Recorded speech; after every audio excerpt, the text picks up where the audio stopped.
Hey, Mitch, once you go through that third inning where nothing was going right and a lot of soft contact, knowing that there's still 15 innings of baseball left today, do you change anything, whether it's mentally or otherwise, to know that you gotta like bulldog your way through as many innings as you can?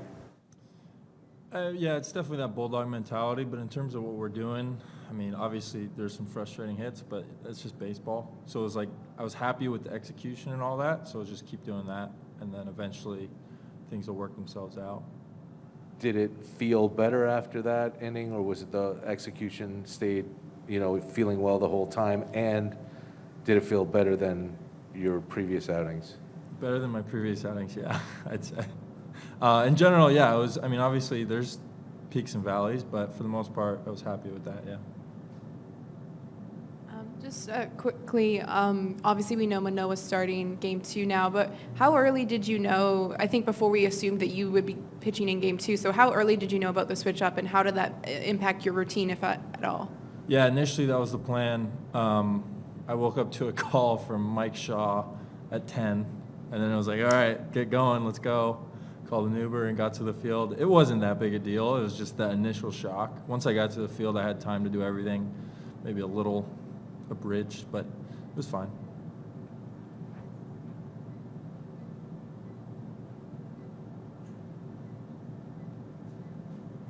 Mitch, since that last outing in Baltimore, and what were some of the areas of focus for you that you wanted to refine, and how did you find those played for you today? Yeah, I mean, I've been talking to Pete a lot, and Goss has been great. He's been helping me.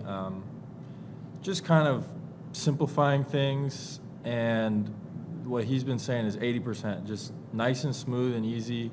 I think I got myself in trouble trying to overthrow that last outing and the few previous ones too, just trying to do too much.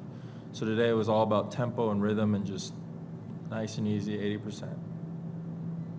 Simplifying things, is that tempo rhythm, like something mechanical? Is that in your mindset? What are you trying to simplify there? I'd say most of the issue is mindset. I mean, I think that's what gets me out of whack mechanically. But when I'm smooth and in rhythm and attacking the zone, then it's fine. Like I was thinking every single pitch, maybe a handful, like 2-strike kind of pitches, I'm going to expand. But every single pitch, it was like, all right, I'm throwing this in the zone. Mitch, what's the challenge in maintaining focus when you got a guy like a Rosarena running wild on the base paths? How difficult is that to kind of, keep him in check and focus on the batter at the same time?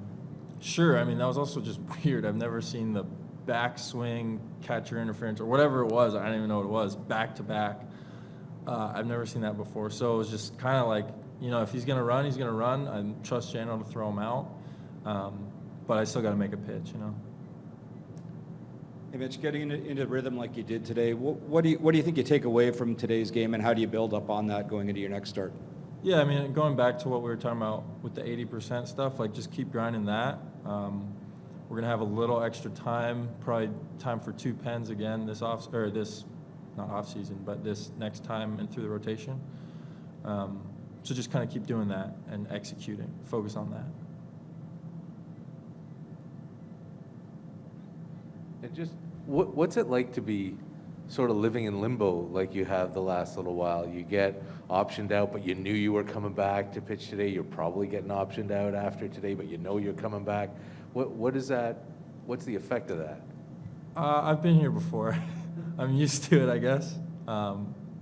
It's whatever. I mean, whether it's 5 days or 7 days in the rotation, it doesn't matter. It's still the same stuff. And I've had a lot of practice at it, so you get used to it. Hi, Mitch. A little out of game question. My understanding is you can play for the Korean team at the World Baseball Classic. Have you ever considered that? And what do you think about it? I would love to. I think that would be amazing.